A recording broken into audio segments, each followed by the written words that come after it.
नमस्कार मेरे प्रिय विद्यार्थियों, सबसे पहले हिंदी एजुकेशनल चैनल में मैं आपका स्वागत करता हूं। आज मैं आपके समक्ष उपन्यास सम्राट व कथा सम्राट मुंशी प्रेमचंद द्वारा रचित गबन उपन्यास को लेकर आपके समक्ष उपस्थित हुआ हूं। जी हां, आज मैं इस वीडियो के माध्यम से आपके समक्ष एक बहुत ही महत्वपूर्ण प्रश्न कि गबन एक गहनों की ट्रेजेडी का उपन्यास है के विषय में अपने कुछ विचार आपके समक्ष प्रस्तुत करना चाहता हूं। इसे आप ध्यान देकर सुनने की कोशिश कीजिएगा। तो चलिए समय नहीं लेते हुए मैं इस प्रश्न का उत्तर आपके सामने प्रस्तुत करने का प्रयास करता हूं। जी हां, मेरा प्रश्न है, गबन उपन्यास क्या गहनों की ट्रेजेडी का उपन्यास है या कुछ और है?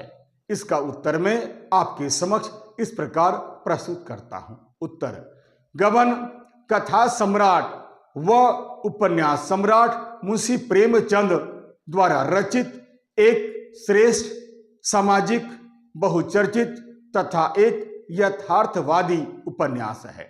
इस उपन्यास के माध्यम से उपन्यासकार ने एक मध्यवर्गीय परिवार के जीवन को बड़े ही सुंदर ढंग से उजागर किया है। अतः यह एक मध्यवर्गीय परिवार की समस्या प्रधान कहानी है।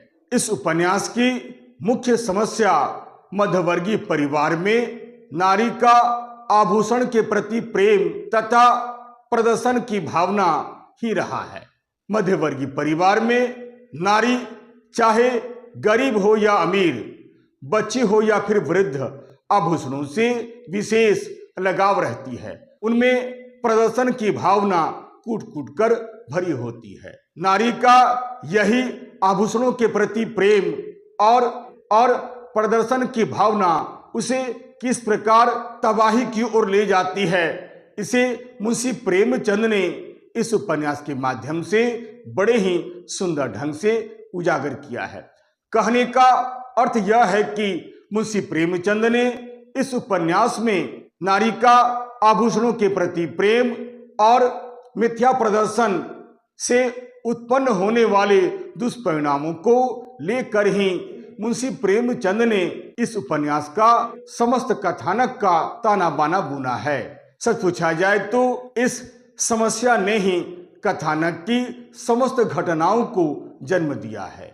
आभूषणों के प्रति प्रेम और मिथ्या प्रदर्शन किस प्रकार सैकड़ों हजारों घरों को बर्बाद कर दिया है, गबन उपन्यास इसका एक जीता जागता उदाहरण है। रमानाथ जालपा की अभिलाषा को पूर्ण करने के लिए सराफों से उधार लेकर आभूषण बनवाता है, जिसके फलस्वरूप वह धीरे धीरे कर्ज के बोझ से लद जाता है और अंत में उससे बचने के लिए गबन की ओर उन्मुख होता है। उसके ऊपर आपदाओं का पहाड़ टूट पड़ता है, पारिवारिक जीवन तबाह हो जाता है। वह अपनी जान बचाने के लिए प्रयाग से भागकर कलकत्ता चला आता है और वहां भी पुलिस के षड्यंत्र में फंसकर घोर यातनामय जीवन बिताता है। यही नहीं, अपना नैतिक पतन भी करता है।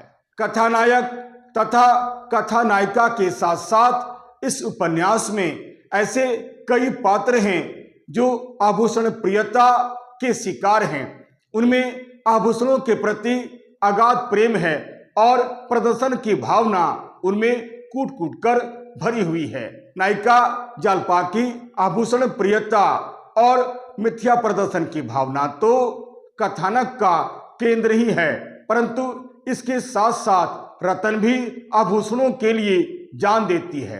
जालपा की मां मानकी और रमानाथ की मां रामेश्वरी में आभूषणों की कम ललक नहीं है, वह भी आभूषणों पर जान देती है। यही नहीं, खटिक देवीदीन की पत्नी जग्गू भी वृद्धावस्था में भी आभूषणों से बहुत ज्यादा प्रेम रखती है। संक्षेप में यही कहा जा सकता है कि गबन उपन्यास के सभी पात्र आभूषणों के प्रति अपार प्रेम रखते हैं और कथानक आभूषणों की ट्रेजरी मात्र बन जाती है।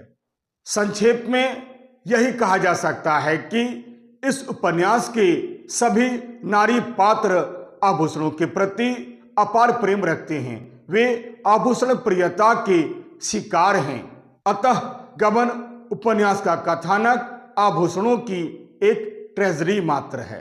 यदि हम गौर करें तो हम देखते हैं कि इस उपन्यास में ये 5 परिवार हैं जिनके मन में आभूषणों के प्रति बहुत ज्यादा लगाव है। इन 5 महिलाओं में आभूषण प्रियता का एक भीषण रोग है जो इस प्रकार है।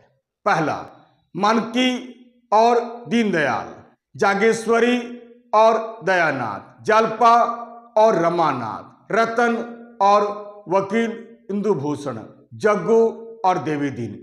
इस प्रकार ये 5 परिवार हैं जिनमें आभूषणों के प्रति बहुत ज्यादा प्रेम दिखलाई पड़ता है। यानी इन 5 गृहस्थियों में आभूषणों की तीव्र लालसा है। मुंशी प्रेमचंद ने इस उपन्यास में रमेश बाबू के माध्यम से इस आभूषण प्रियता पर घोर कुठारघात करवाया है।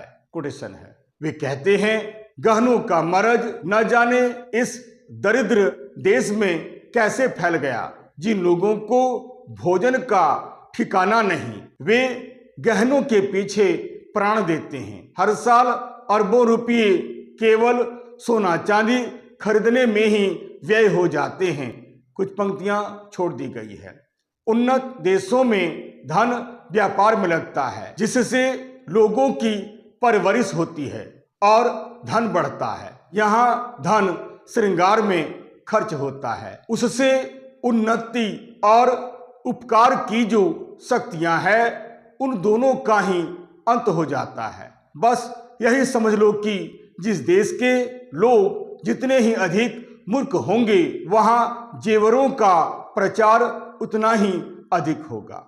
वह धन जो भोजन में खर्च होना चाहिए, बाल बच्चों का पेट काटकर गहनों के भेंट कर दिया जाता है। बच्चों को दूध न मिले न सही, घी की गंध तक उसकी नाक में न पहुंचे न सही, मेवों और फलों के दर्शन उन्हें न हो, कोई परवाह नहीं। पर देवी जी गहने जरूर पहनेंगी और स्वामी जी भी जरूर बनवाएंगे। 10-10, 20-20 रुपये पान वाले क्लर्कों को देखता हूं जो सड़ी कोठरियों में पशुओं की भांति जीवन काटते हैं, जिन्हें सवेरे का जलपान तक मैसर नहीं होता। उन पर भी गहनों की सनक सवार रहती है। इस प्रथा से हमारा सर्वनाश होता जा रहा है। मैं तो कहता हूं यह गुलामी पराधीनता से कहीं बढ़कर है। इसके कारण हमारा कितना आत्मिक, नैतिक, दैहिक, आर्थिक और धार्मिक पतन हो रहा है, इसका अनुमान ब्रह्मा भी नहीं लगा सकती। कोटेशन 1। उपर्युक्त विवेचन से स्पष्ट है कि गबन की मुख्य समस्या नारी की आभूषण प्रियता और प्रदर्शन की भावना है, और इसी समस्या ने समस्त कथानक का ताना बाना बुना है। यदि गौर किया जाए तो इस उपन्यास में आभूषण प्रियता और प्रदर्शन की भावना का दुष्परिणाम बड़ा ही भीषण और मर्मस्पर्शी दिखलाया गया है। इस उपन्यास की समस्त नारियां आभूषणों के लिए सदैव लालायित रहती है। उनके पति किसी न किसी प्रकार से उसका प्रबंध करते रहते हैं, चाहे उधार लेकर ही प्रबंध क्यों न करे। आशा करता हूं आप इस वीडियो के माध्यम से यह समझ गए होंगे कि गबन मुंशी प्रेमचंद कृत एक ऐसा उपन्यास है जिसे गहनों की ट्रेजेडी का उपन्यास कहा जाता है।